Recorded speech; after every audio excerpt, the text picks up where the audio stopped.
welcome to our first LONESTARP3 live event. My name is Kate Greer. I'm the Managing Director for Policy at the Commit Partnership. And with me today is David Troutman, the Deputy Commissioner of Academic Affairs and Innovation at the Texas Higher Education Coordinating Board. While that's a mouthful, we have a whole hour today to get to talk about all things higher education. And I have a set of questions prepared for us to get the conversation going. But for those viewing online, we do have a chat bot where you can put your questions in, and we'll get to as many of those as possible later in the conversation. So David, I want to start by just learning a little bit about you. Tell me about what your role entails at the Higher Education Coordinating Board and what you love about it.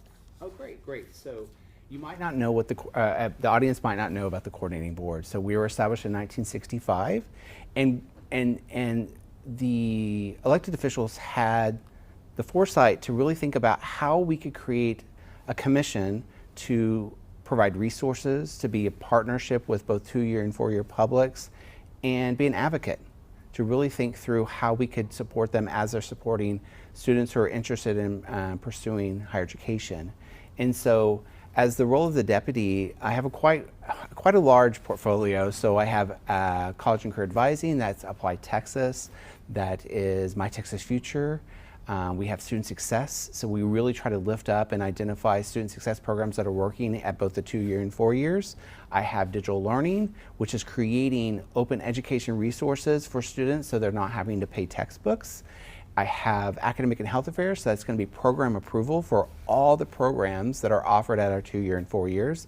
I have data management and research, so any data collected in higher education when it comes to state reporting comes to us, and we massage that and create space where we can make meaning from it. So those are the works that I do, and I'm here because I want to make sure that we are capturing student voice and supporting students, all students in Texas, so that they can strive towards a better career, a higher level of thinking, and I myself, I'm a first-generation student, and I know how higher education changed my life for the better, and I want to pay it forward. Yeah. We hear so many stories about how higher education changed people's lives, right? It really is a common denominator for so many students who have access to that kind of higher education. Before we get into the nitty-gritty and what the Higher Education Coordinating Board does and how this governance structure works, tell us just about the number of higher education students we have in Texas. Give us a sense of scale, if you can. We know everything is bigger in Texas. What does higher education look like right now? It's very large. When I talk to my counterparts at other states, they are rather surprised, because right now in the pipeline we have close to 1.6 million students currently enrolled in either a 2-year or a 4-year public institution. And so in some cases that's actually the size or larger than some of the populations of other states that we're interacting with. And we have, I always try to think about the flow of information and the pipeline of students. We have over 1,200 high school districts that feed into over 85 public 2-year and 4 years. And we're a very large state. So there's a lot of things happening and a lot of great things happening that we're just trying to accelerate and support, and then identify when things aren't working, how can we,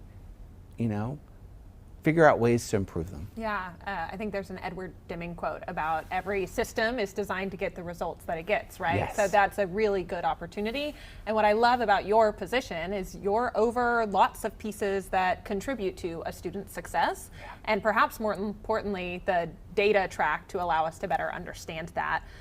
You talked about what the Higher Education Coordinating Board does. We know in Texas that we also have done a really good job at allowing high school students to have more access to post-secondary education. We have early college high schools. We've got PTEX or a lot of dual credit. That must require coordination between other agencies outside of the coordinating board. So the state many years ago formed what was called the Tri-Agency. Can you tell me a little bit at a very basic level what the Tri-Agency is, what agencies make it up, and how you guys work together to achieve goals? Absolutely. So the governor several years ago established the Tri-Agency. The Tri-Agency is made up of the Texas Education Agency, so that's K through 12, That's the Texas Higher Education Coordinating Board, so that's post-secondary, and the Texas Workforce Commission, so that's going to be the workforce, employers, unemployment, things of that nature. And this is both in practice and in statute. In statute, the commissioners are required to meet in person or during the pandemic virtual on tackling how we, so let me zoom out a bit. When we look at our GDP, our economy, 8th or 9th largest in the globe, just our state alone. We have, it's on fire. Our economy, they're hungry for an educated workforce. And what we've known from various studies out there is that we need an educated workforce beyond high school diploma to help support employers and support our Texans. And the governor commissioned us to figure out pathways of making that possible so that we could seamlessly go through and receive an education, provide an educational experience that our Texans will reap the benefits from. I think too often what we've done in higher education, from my perspective, is we're all about traditions. We're all about habits, about doing the same thing the same way every year, every academic year. We have to shake the tree. We have to change our behaviors and our practices to, one, meet the employers on their end, but two, meet a different type of student. When you look at our pipeline and you take a timestamp, we are the most diverse of a population of student body than we've ever have been in the history of higher education. This is no longer the 60s, 70s, 80s where a parent might take their child, their young adult, to college and say, I'll see you during parents' weekend. That's not the case at all. That's actually rare now. Now we see students entering into higher education that have a full-time or part-time job. They might start part-time, they might go full-time and then stop out. There's these ebbs and flows, and we have to create a more agile society or industry to make sure that we're meeting their needs as they're navigating those waters. I want to talk about talent because we do have a booming economy. Comptroller came out with, we've got, again, a surplus for the state budget. But we know when you talk to business leaders, oftentimes they are importing talent, right? So we actually see that imported Texans who are moving to Texas as fast as they can, oftentimes they have a higher level of post-secondary education than native Texans do. And I know the coordinating board did a study recently that showed that fear of debt and costs are two of the main drivers in why students may be reluctant to pursue post-secondary education. I think my first question is, from your seat, are those fears real or are they perceived? And then how are you thinking as an agency about mitigating or responding to those fears? Well, I think with fear of cost, I think it's real for all. So we'll provide a web link for the audience to look at the study that was produced. What we found is there was a fear of cost just in general in life. So over and above high school or higher education and the journeys of higher education, we asked families, you know, what's bringing you stress levels just in life? And the number one was cost of living. And so as we know, and just as recently, egg costs have an impact. I know that's very a micro level. I have backyard chickens. I'm a little bit insulated. But I mean, it really makes a dent to figure out, okay, I have a fixed dollar, go to the grocery store, how am I going to live this week on the food and based on the money that I have? Rent, with a booming economy and an in-migration of individuals, we've seen rent increase substantially.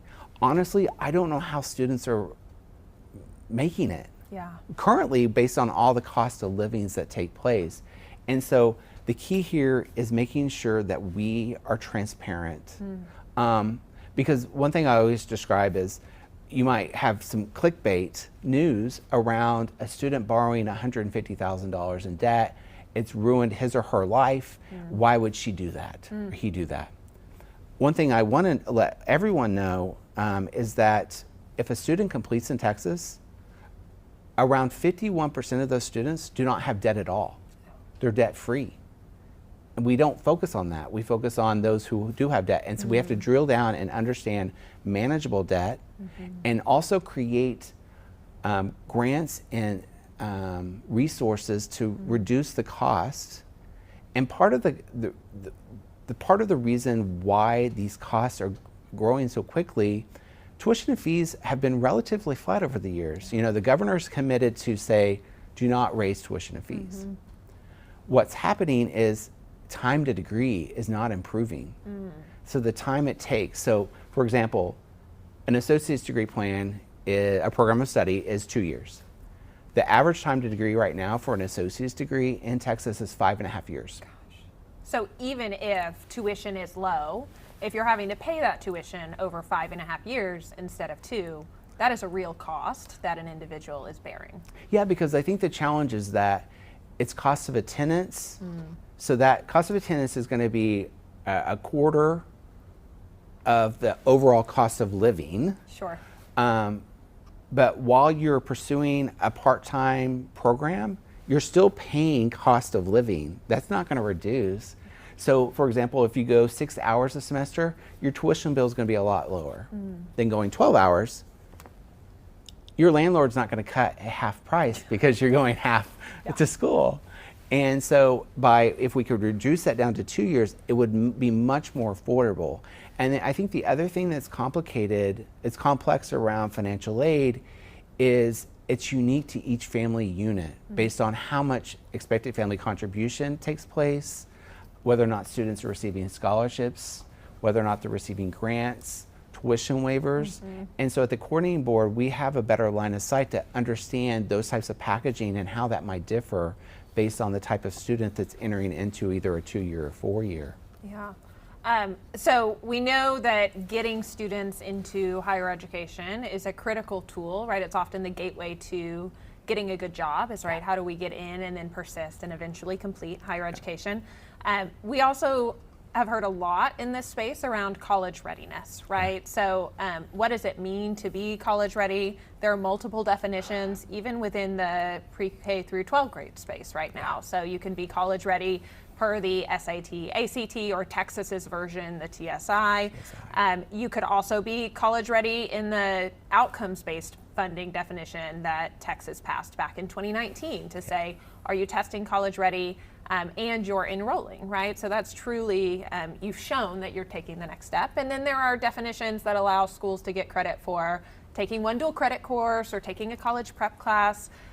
The coordinating board, your institutions that you serve, they are serving all of those students that come in at different levels of readiness. So I imagine you have thoughts on college readiness.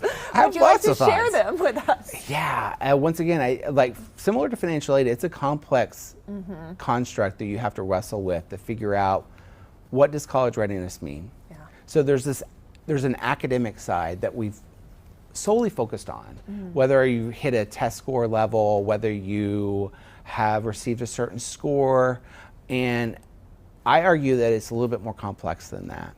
I think if we focus on the academics first, what I'm worried about, and especially during the pandemic, is math readiness. So when we zoom out at 30,000 feet and we look at the different types of programs of study that lead to a high demand occupation, almost all of them are based on science, technology, engineering, mathematics. And several of them, a high percentage, I can't give you an exact number, but it's a high percentage, the first step in that first semester is typically calculus. And if a student has taken a dual credit course that might be college algebra and not taken pre-calculus, that if that student takes college algebra and is successful, that's exciting. But then they go to college, they're already a semester behind because they haven't taken pre-calculus to get prepared for Calculus 1. Yeah. And I just don't want that to be a barrier or slow the progress of student success, or the worst fear is lowering students' self-efficacy to think, I can't be a college student because I'm not successful in Calculus 1, so now I'm behind all my other peers. Because we do have a tendency to compare ourselves against others. And with social media, it's very easy to do. And so I think on that end, how do we create engagement? And there's some really creative practices. So for example, University of Texas Rio Grande Valley has a really interesting approach with calculus. They have designed a summer program that will allow students to take a pre-calculus summer course and then take Calculus 1 that fall, but it's the same faculty member.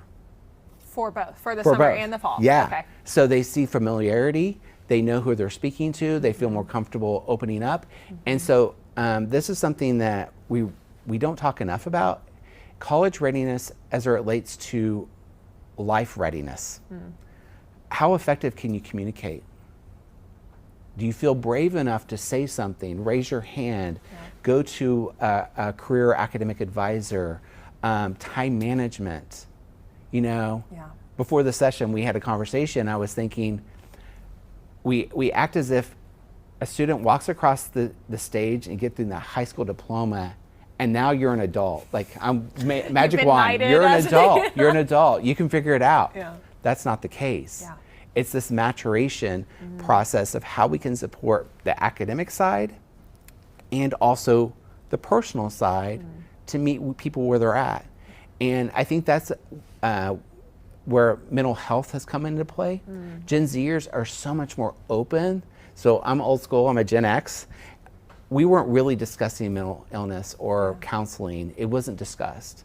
Now it's become almost a standard that they're seeking out assistance, and we haven't caught up to that standard. So there's that tension between academic and personal. The soft skills being important as well, right? You want, particularly, I imagine, with first generation students who may not have that network of support where they have guidance to help them navigate through, here is what it looks like to navigate your college campus or to catch the bus in time to get to your community college class, right? Or even in the structure of, I get excited about it, even in the structure of our language, a bursar, a registrar. What does that even mean? You tell me. Right? I do. I started my career in registrar's office, so that's making sure that the academic record is in pristine and has a transcript for a student, right? A bursar, paying your bill. And so I think yes, dual credit is helping students succeed academically, but it's also getting them used to our naming conventions. So that you have to register for courses when? Dropping that course is when? So it's helping them understand the flow of our world because we haven't changed our language. How do you account, you are a data guy, so I'm going to jump straight to a data nerd question. Those softer skills feel much harder to measure. Are we making progress? Are we not? In a quantitative way.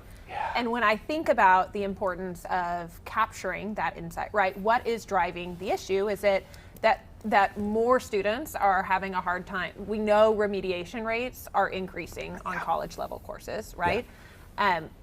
You're telling me that it could be also, there are many things that could go into that, right? The academic readiness, but also these soft skills.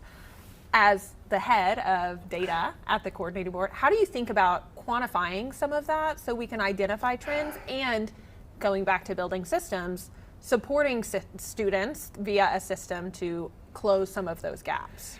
So from my perspective, that's why I lean into our Division of Student Success to figure out activities outside the classroom that can help pick up the signals of what's happening.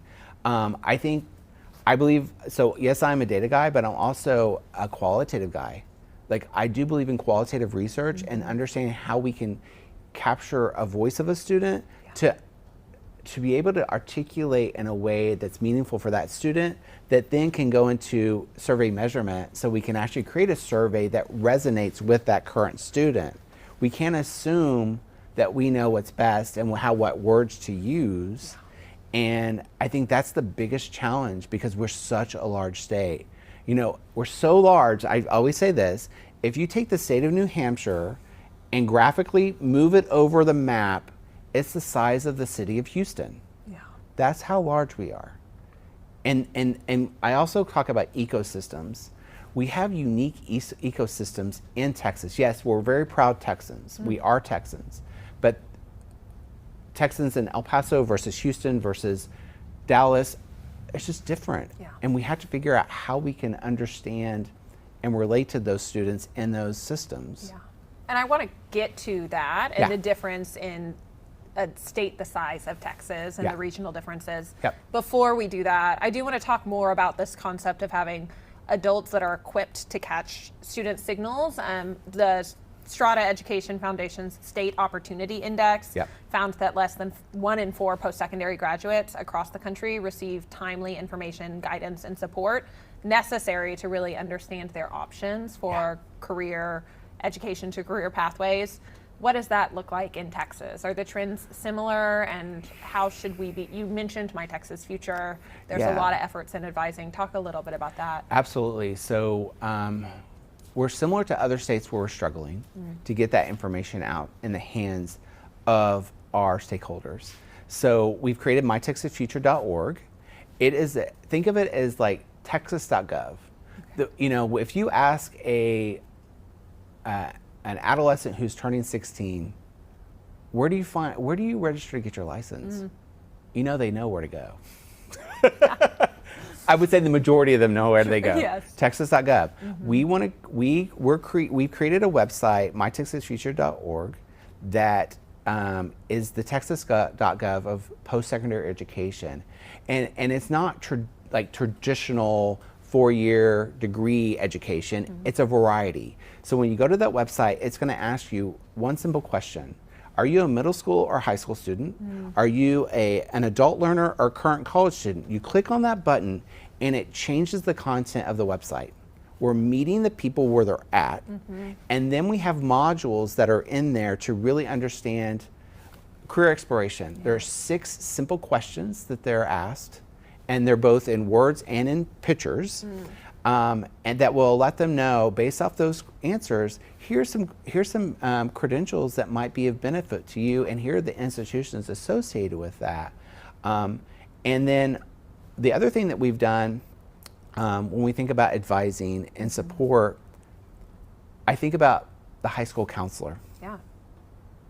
You know, when their ratio is probably one counselor to every, you probably know this stat, probably at more than 1,000. 400 something it's on a good, yeah. Yeah, because we have very large high schools in Texas. Proudly so in many instances. Yes, yeah. And how can they tackle that? And so we've created something called Texas OnCourse. Texas OnCourse is a website that creates an academy of modules that both high school counselors and advisors and counselors and college can take to learn about some relevant topics. So we have around 30 modules right now. We have up to 18,000 counselors engaging with us, and it's free. So everyone, you don't have to. On the high school side. On the high schools, yeah, it's everything. All the modules are free to take, and we're always adjusting them based on the current climate. So I think what we have to do is we have to figure out how to create a support system that's not just dependent on an advisor or counselor, or invest even more resources so that they can be have dynamic conversations. The other thing that we have to do, we cannot wait till the junior in high school becomes a senior to have these conversations. Yeah. It has to happen in middle school. Yeah. It has to become a normal conversation so they understand the opportunities that are happening. The other thing that we have to address as well is the decline in high school population growth across the nation. There's only growth in California, Texas, and Florida. All the other states are seeing declines. We have over 200 non-Texas institutions that have admissions sites in Texas recruiting our Texans away from us. So we have to do a better job making sure that we see the student, we hear the student, and we can support them so they can stay in Texas. Because what's ironic about the whole situation, the students, and we know this through the data, the students who go to a non-Texas institution are 90% more likely to come back to Texas and work after they receive a degree. We can see that in the Yeah, data. we can follow them. And so, because Texans are very prideful, Yep. and they love Texas. And so they'll just move back, but why can't we just educate them here and provide them a great education? Because a lot of those students leave our state and they're paying out-of-state tuition, Yeah. which is even a greater cost than what we can offer, because we have great tuition rates to support them. Yeah, that's, I think a lot about, first of all, I'm married a native Texan, and I could feel him itching to move from Oklahoma City back to the great Lone Star State. So I feel that, and I also know that the need for enrollment is one that we work hard on in Texas, right? We Yeah. know that about half, I think the number is about half of high school graduates enroll in a post-secondary institution. We know that every kid who enrolls is not going to complete, right? Yeah. So that should be a goal to increase persistence. The coordinating board launched direct admissions recently. Yep. Talk to us a little bit about what is direct admissions, what does it mean, what is the value to a student, and then would love to hear, like, if we're in direct admissions version 1, Yeah. where do we want to go from here? Yeah, absolutely. Before I jump into direct admissions, I want to explain why we got into direct admissions. So we developed a tool called T3, the Texas Talent Trajectory. And what you can quickly start seeing, it follows students from 8th grade through graduation of high school through college to see if they complete a degree, an associate, certificate, bachelor's or higher. And you quickly start seeing, and this is available on it's Data Bridge, so you can just Google coordinating board Data Bridge, it's right there. You can start seeing that there are differences by high school. And part of that is looking at students who are receiving free reduced lunch during high school, and they're much less likely to go to college. So the governor was really committed in working with us to figure out a way of why are we creating additional hoops to jump through. I'm very visual, so I think of like a hoop on a fire, on fire, Okay. right? Like let's put out the fire first and lower the bar so that people have more access, and it's much easier. Yeah. There should be an ease to this, and there's not. We have to have them go through and go to either Apply Texas or a Common App to go through the process. So what we did in this first year, we went to My Texas Future, created a section of the website that said, are you interested in direct admissions? Direct admissions is basically, we worked with the four-year institutions last year, and we said, what does it take to get into your school? Not into the program of study, but just getting into the institution. And so we came up with 5 measures. Okay. So SAT, ACT score, GPA, graduation plan, high school rank. I'm forgetting one more. There Might is be- a 5th. There is a 5th somewhere. But, and we put that out there and we said, if you fill this out and hit submit, we're going to let you know who you're automatically admitted to at the institution level. Okay. Then we ask them to go on and go to either Apply Texas or Common App to provide additional information so that the counselor or the admissions counselor can understand what program is best suited for them based on their academic record, and also look at scholarships and financial aid awards as well. So we're almost at 10,000 Wow. people that opted in. And when you opt in, you have to create a profile in My Texas Future so we understand where you're located. And then we've had almost 20,000 students create profiles. And are these since high October. school seniors? Give me a sense of the So scale. they had to be Texas Rising Seniors, Okay. yes. And that was in 3 months Wow. with no advertising. We didn't even release, I don't even think we released a press release. Some of the news media picked it up and they started just going. We just wanted to do a soft launch. Yeah. See how it goes. I know. And so what with the soft launch is that we had criteria for admissions for 32 of our 38 four-year publics.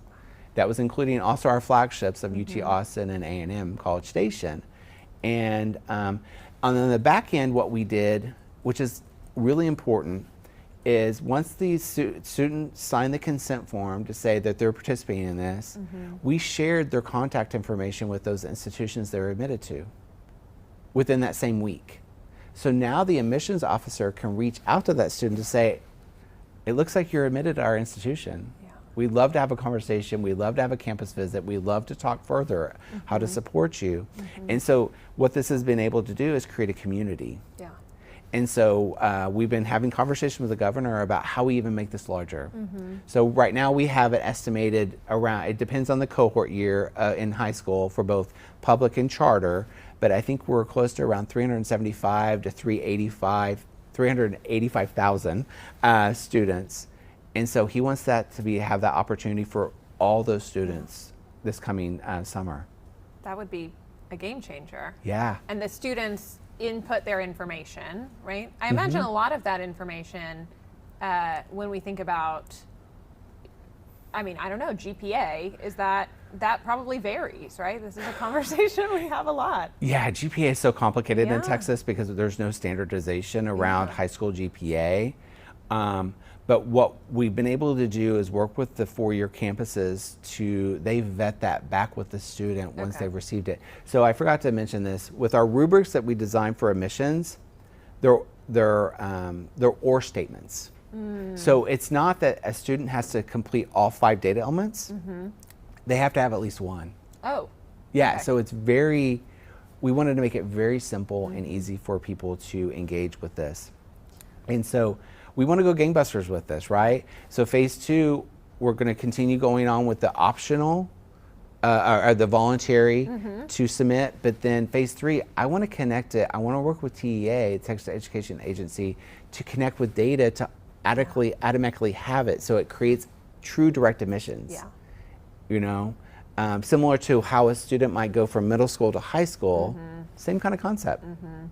You know? Yeah, I think about that a lot because though this is a huge step forward, it also requires the student to know about it, to take the steps, to have the access to do that. And so if you can, it seems like a great tri-agency project, right? How do you make that even less of a lift if the data is showing this is big for students? One of the main barriers is just applying, right?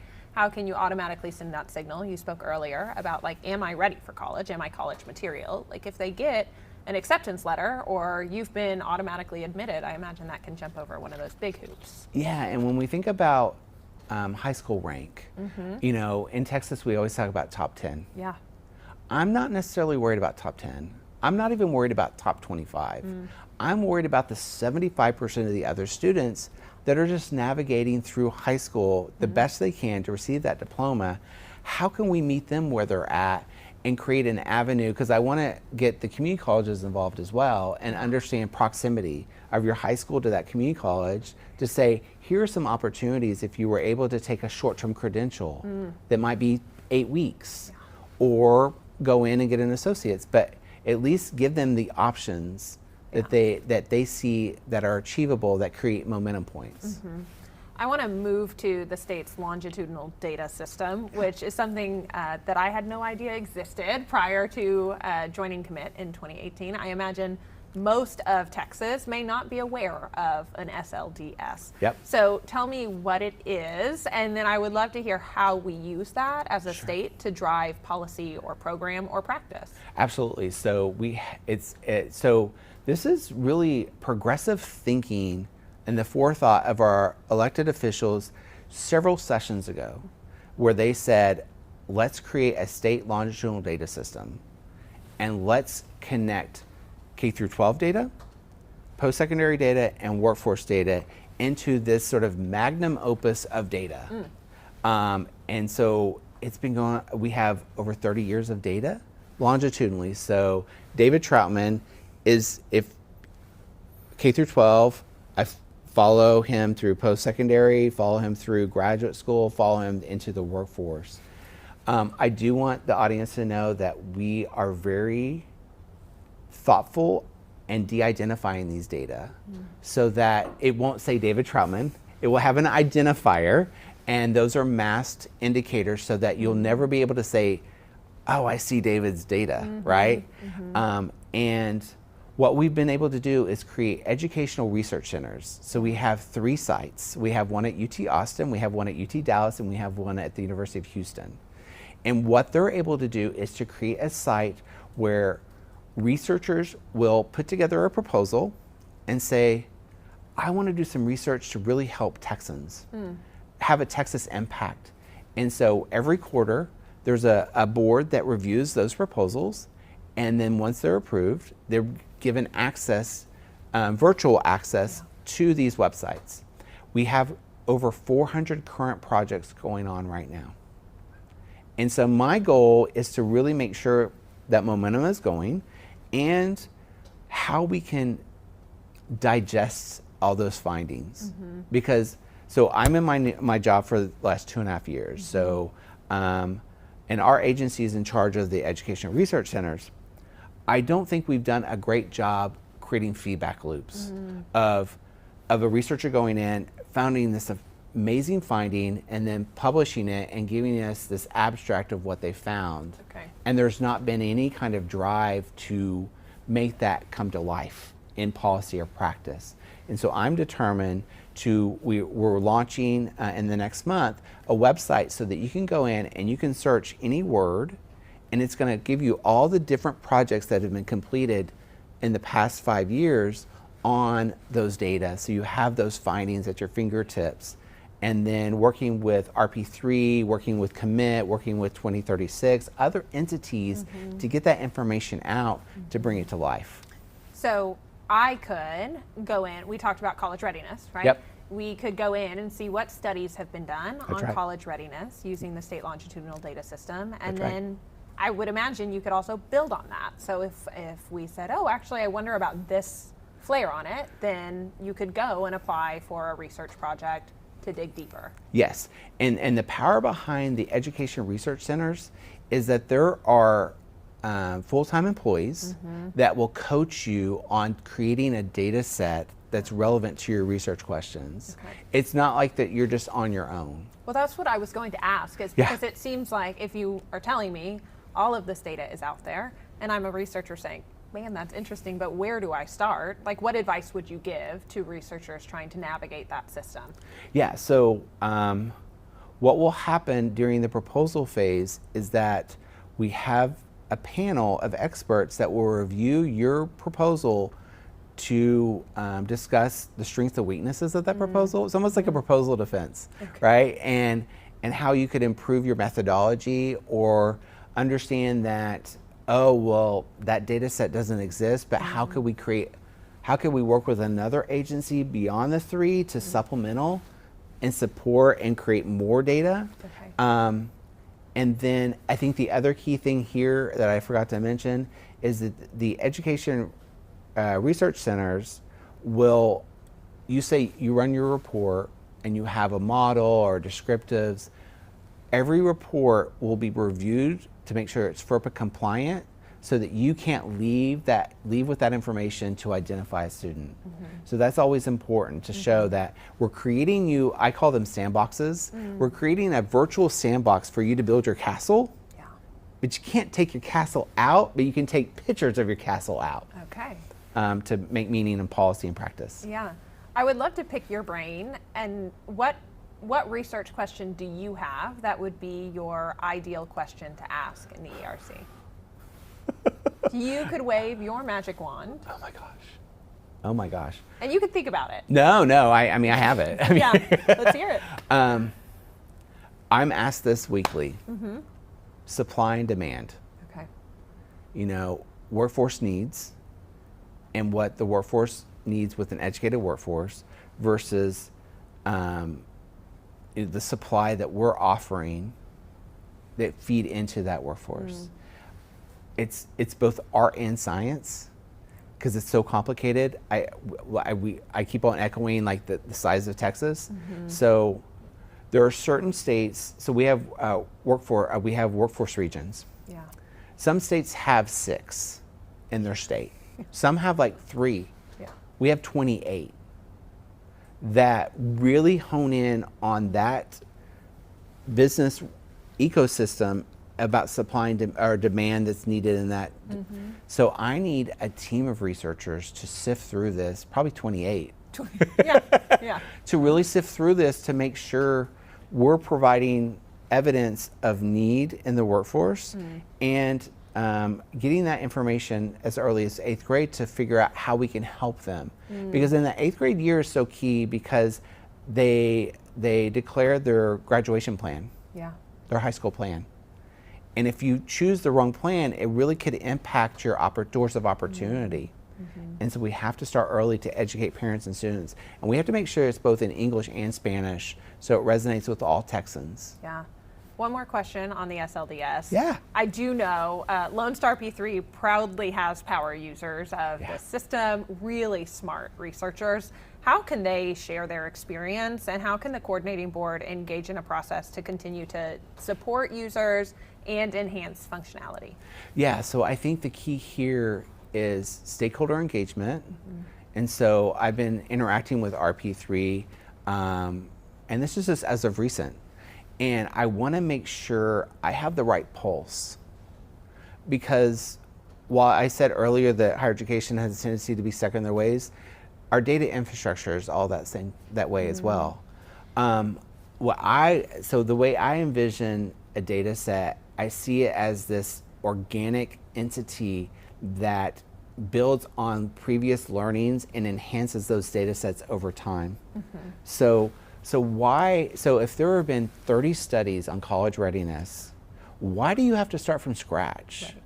Why can't we use coefficients and algorithms that have been established, that are certified, that are valid, and you could start with that, and that could spearhead additional insight. So I want to create this sort of amoeba of more complex data systems so that we can do a better job finding insights. I love that idea, and I think it'd be also just a more efficient use of time, energy, resources, all of that. Well, and then I also, and we have something where we're focusing on our data modernization initiatives. So I'm championing at the coordinating board, where I want to free the data. I want to free it in a way that it's going to provide you the insights you need, so that there shouldn't be any gatekeepers when you have the right intentions to use those data to support students. Let's figure out a way to work together and get you the information you need that's timely and actionable, and not just sit on the Mount Everest of data and look across the sky at others, right? I want to create climbers to climb that mountain with me to really figure out college readiness, to really figure out supply and demand, to really figure out some college no credential. We didn't even talk about that. No. We have over 3.7 million Texans who have some college but no. They didn't finish. They didn't finish. So the way I view that is that's over 3.7 million negative Yelp reviews. That's powerful. You know, a restaurant would never be survived if they even have like 100 negative Yelp reviews. You know, but something I've also been thinking about is in K through 12, we have an environment where there's laws requiring students to attend K through 12. We have a military opportunity that if you don't show up, you're AWOL. Higher education is unique because it's free will. And there's no linchpin of requiring someone to pursue that. And so, but we have to be creative there and figure out how to quickly get them on board so they can see the finish line and not say, you know, I started a community college and I transferred to a 4-year and I lost 28 credits. I feel like I'm starting over. And I just want to resolve some of those. There's several issues I want to resolve, but. Well, and I think that's one where there are probably practice solutions to fix some of that transfer credit mobility and policy solutions as well. I want to remind the audience that we do have space and time for your questions, so please submit them if you have them. But while we wait on that, Texas recognized the problem in low post-secondary completion using the T3 data and the predecessor of that, the 8th grade cohort data. That's correct. And in 2023, the legislature passed House Bill 8, which completely transformed community college finance, right? So it moved from how many students do you have on any given day or semester in your class to are those students completing a post-secondary education or key benchmarks? And the coordinating board has defined credentials of value. So that was what the legislature said. We're very focused on credentials of value. For those of you online who have not maybe watched this process unfold, what is a credential of value? How do we know if a credential is valuable? Okay, so first, I think it's important with the tri-agency that they've endorsed the strategic plan of a Talent Strong Texas. So part of that strategic plan is that by 2030, we'll have 550,000 credentials of value per year. Right now, we're at 367,000. So that's a number that keeps me up at night. Yeah. And part of the power behind House Bill A and community college finance is moving from seat time for funding versus actually producing credentials that are going to impact the student and our society or Texas economy.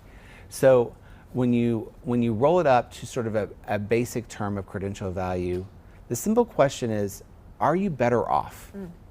Are you better off? And so the way we've been able to do that is we really examine through data the student investment, how much are students and parents paying for the educational experience, minus any tuition, with any financial aid that they receive. That could be tuition waivers, that could be scholarships, that could be grants. We also include something that's unique to our state only is opportunity costs.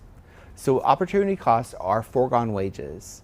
So let's say that you started a full-time program of study at an institution. Well, a student who went straight from high school to the workforce are making around $27,000 a year. And so you're losing out on, theoretically, on that $27,000.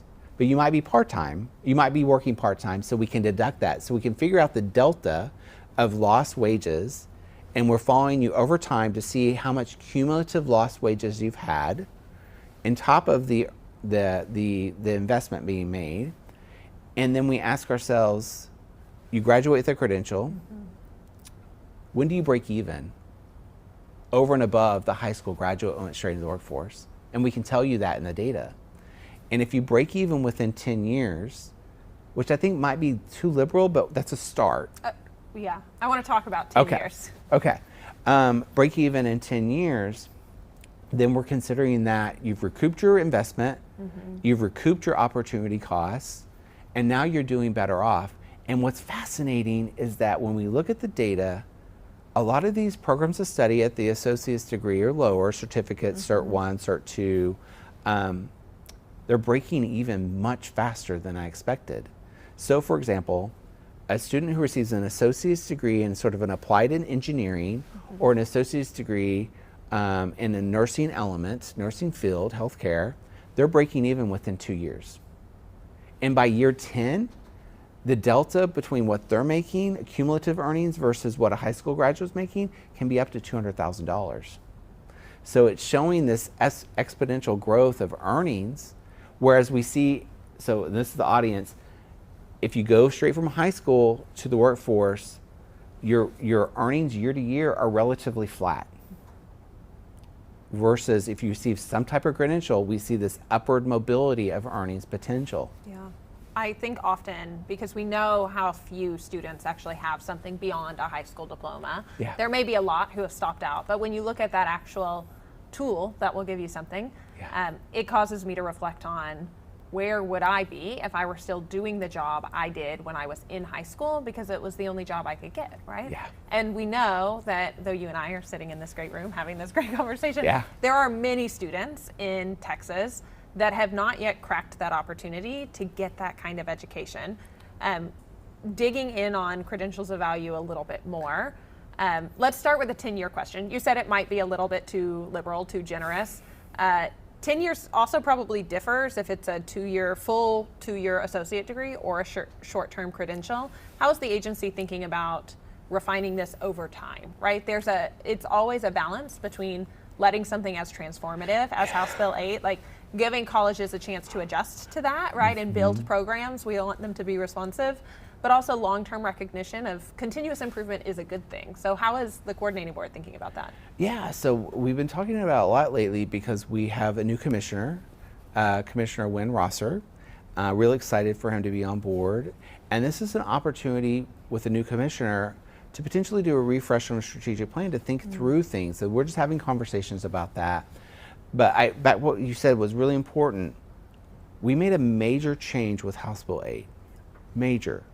And part of the major change is new data collection. So what we've done in the past is we've always sort of collected the standard ways of higher education and how they produce degrees. Now we're thinking creatively about third-party credentials. You want to go to Coursera and create a certificate, but it's through the community college, or a non-credit bearing credential. We want to think creatively about how we can collect all that information and really show and highlight the community colleges have been doing certain things for years, but as a state, we weren't collecting those data, so we can identify that. But going back to what you said earlier, I think the key here is stabilization. Let's let the dust settle based off the major change before I say, all right, guys, we're going to change it to 5 years instead of 10. Yeah. And part of the logic behind the 10-year, we were also thinking about a 10-year repayment plan on your debt that you might incur. So as an agency and as a state, our goal is to make sure that we have 95% of all students who are enrolled with us have no or manageable debt. That basically means we calculate your monthly earnings and we calculate your monthly repayment of your student loan. It cannot exceed 10%. Your loan payment cannot exceed 10% of your monthly income. If it does, then we consider that non-manageable. And so we want to really think through that. So that's where the 10-year came from. That's helpful. Yeah, because people always ask, where did the 10-year come from? Yeah, where's it? Yeah. It was, we like to do things, I think in society we like to round things off. So 10, to be fair, you probably would have gotten more questions if you were like 7 years. Yeah, or where did 7 years come from? It's my lucky number. Yeah, yeah, exactly.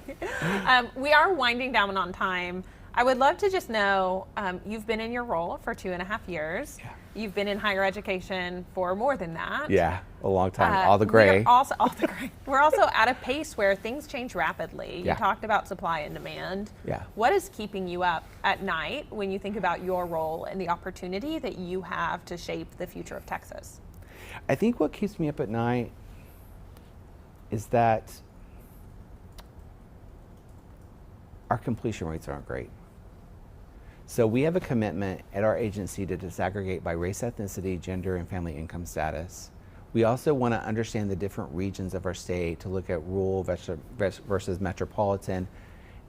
We have a commitment to look at different high schools across the state. And what you can start seeing is the gaps that exist with success. And I want to make sure all Texans succeed. We have to. Because I worry about students. I worry a lot about different things, but this one is, first, can you pay your bills? Do you have an opportunity to create an educational experience to first just make a living wage, not be dependent on either state or federal funds? Second, how do we create mobility? How do we help them thrive? Like I said, like earlier in this session, I want to pay it forward. My life has been changed for the better because I pushed myself to get all these degrees, right? It was hard. It was a struggle. So if you look at my graduation year, I graduated in 7 years because I started at a 2-year, transferred to a state school 4-year. I lost a lot of credit, started over, stopped out because there was a crisis in my family, and I graduated in 7 years, but I didn't give up. And so I worry about the kids that, get pulled off on some kind of life event that they need to support their family or support themselves, and then they might feel like they're stuck. So that's the thing that worries me the most, because our economy is not slowing down. It's not. And I will not allow a bifurcation of our society so that we have the haves and the have-nots, because that's what's happening right now. I want to help everyone and all Texans succeed. Yeah. What are you excited about? I'm excited. So one, like you acknowledged, I'm a data wonk, data nerd. We have some of the most robust data in the country. And what I mean by that is there are certain states, and I won't call them out, that just recently passed legislation to create a state longitudinal data system. So they're around 25 years behind us. And I think I'm so excited to work with partners like Commit, RP3, 2036, the list goes on and on and on, to figure out how we can bring data to life. Because truth be told, the reason why I was hired at the coordinating board is to infuse data in everything we do, so that you can ask me maybe next year, you invested how much money in a certain program, and then I can tell you it impacted 70,000 students. We need to understand treatment effects and no longer just sort of crank the wheel and expect the same result. Yeah. Well, I love that, and sign us up for how we can use data to drive practice and improvement. The thing that stands out to me is, as you talk about the T3 dashboard, it's like, how do we get that information into hands of high school principals so they can monitor their high school campus, right? And how do you do that in a timely enough way, right? I could talk for hours about that, right? Like, data is good, it is even better if it is timely, right? You need both, and I think that is why we're so excited to have you in your position. Thank you, David Troutman, for spending time with us this afternoon. We really appreciate those who joined us today. This live stream will be recorded and available on our LONESTARP3 YouTube channel, so you can watch it again or share with your friends and colleagues. And we will have more information about our next live stream coming up on the LONESTAR3P website soon. Thank you so much for joining us, and we hope to see you next time.